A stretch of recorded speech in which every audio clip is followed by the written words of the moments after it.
They said there's a new spy in the judicial department. Have you heard about that? I heard something about it. I don't have particulars on it. Is that the one? I guess he's talking about. One of the newspapers had one, the New York Post or somebody. I can't remember Yeah. who it was now. I don't know anything about it, honestly. Okay. If he's there, he'll get rooted out. Hmm. God will expose him. He'll get rooted out. Okay. Good. So Very good. Myra asks, will God ever get rid of the Muslim immigration and corruption in America?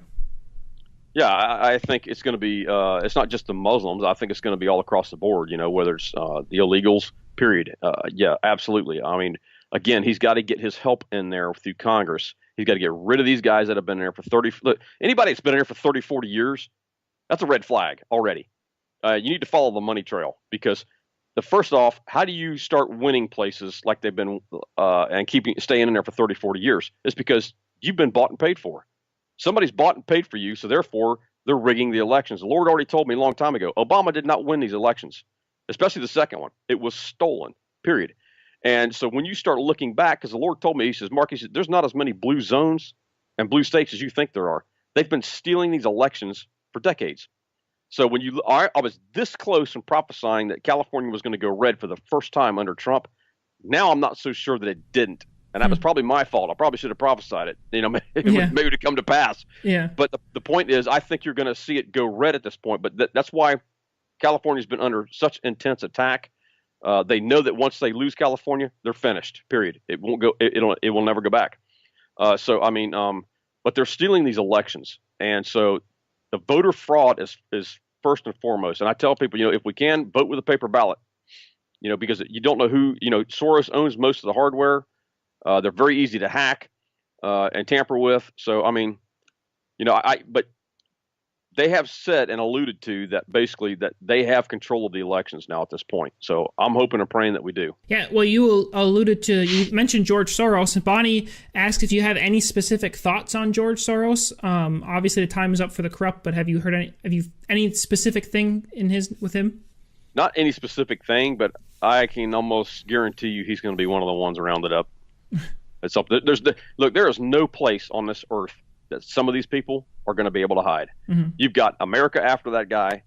You're going to have Russia's been after that guy. They've already warned him, don't come back on Russian soil. We're going to arrest you, period. Mm-hmm. And Putin does not like the New World Order. Mm-hmm. And so, and that's the other thing that people have to understand. I think Russia, I think Trump and Putin are working together to take down the New World Order. Putin's not going to be told what to do. He's not going to take orders from the New World Order. Mm-hmm. So you've got two superpowers there that are taking on the cabal worldwide, globally. So, yeah, I think Soros is going to go down. Absolutely. I think they're going to freeze his assets. They're going to take it all. And they're going to start rounding these people up globally. Jill brings up an interesting point. She says, why hasn't our Heavenly Father done anything about George Soros yet? Why hasn't he stripped him of his finances or done worse? It seems like we could have avoided a lot of heartache. That's a tough question to answer. Why haven't we done that with all of them? You know what I mean? Why is the Rothschilds out there? Why has the Rockefellers been in control? I can tell you this much. It's simply because I think it boils down to one thing, is that God put us here to do our part, and we haven't been doing it, and especially the church. And I know this is going to get controversial, so I'll try to refrain a little bit here. No, go for it. The church is the moral and spiritual compass of any nation. If you want to know why this country is in the shape that it's in, is because the church has not done their job, period. And when you look globally, you're finding out the same thing. The church is under judgment right now, period. You're going to see churches close. You're going to see them collapse. You're going to see a walk-away movement. I prophesied all roads lead to Rome. Back in January, I released that, talking about the Pope. Pope's not been having a good time right now, man. Look what's been going on with him and exposures. What's going on with this guy, and now they just subpoenaed an entire state full of cardinals or something like that for sex stuff. So this stuff is, and everybody wants to pick on the Catholics, and I'm not saying that the Catholic hierarchy is not bad, because it is, but you're fixing to find out some big name people that are involved in some big stuff, even in other denominations, that God's going to expose and take down.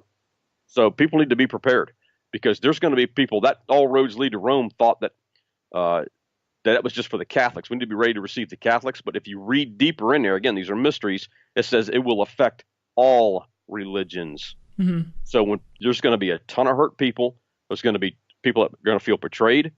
And we need to be ready as the army of God, the remnant, to be able to help these people. So we need to be prepared and figure out how we're going to do this. Yeah, definitely. That's something that I kind of thought about when I asked the Muslim related question, is because a lot of people just view Muslims as the enemy just because there a lot of cultural things clash and things like that, and there's definitely a lot of controversy, but there are people and they are lost and they do need Jesus, so we want to be able to reach out to them and grab them and show them the love of Christ. Right. Well, I think there's, and again, somebody can correct me if I'm wrong, but I think it's like any religion. I think you've got, a middle ground of that religion where you've got some really nice people in that Muslim religion, and then you've got the fanatics, man, which are just, in every religion you're going to have fanatics. It doesn't matter who it is, the extremists, so to speak. And some of these people, it's not that we don't pray for them. God tells us to pray for everybody. It doesn't matter how evil they are, we still pray for them. God is the judge, and He will determine how whatever justice comes to them. But we pray for them, but we're not going to be able to save everybody. That's just a fact. And but it's still we do our part, and we just keep moving and let God do His. Yeah, absolutely. And speaking of praying for the enemy, our last interview we kind of joked about how it was going to be on Right Wing Watch. It was definitely up there, and so that guy got our prayer, and so we're going to do our usual and say we're going to pray for you again, Mr. Right Wing Watch, because that's what we're going to do. So I hope that you have a great life.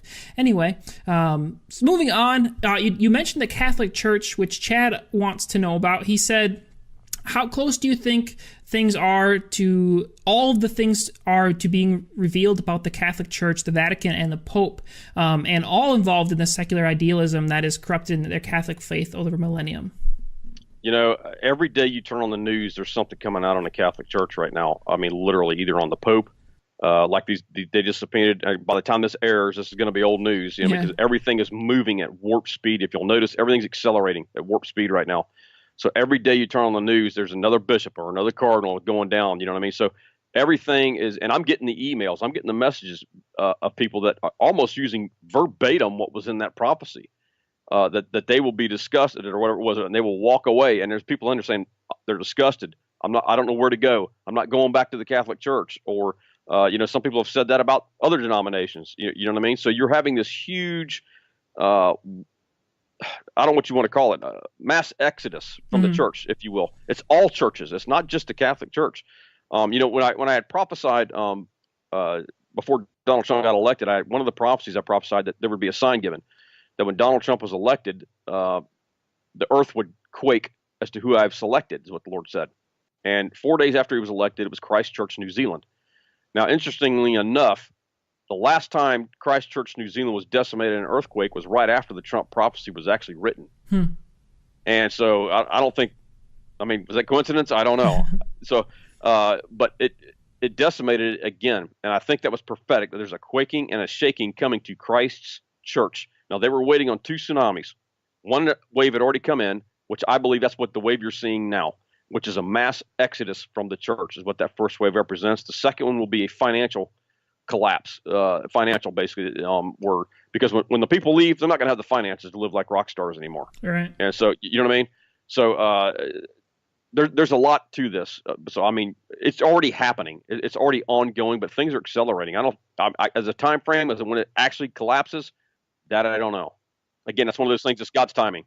Yeah, and that even goes more to what we were just speaking about being available for open arms for when these people come, because the collapse of the corrupt modern church is going to be very, very good. But if these people don't have anywhere to go, then the enemy is going to come in and swoop them up, and they're going to get. And you see it now with the rise of people involved with postmodernism, the New Age movement, and things like that. So we really have to be prepared for that. Good point, brother. Good point. We have to be, as the army of God, we got to figure out what we're going to do, because I think what you're going to see happen is these churches are going to collapse.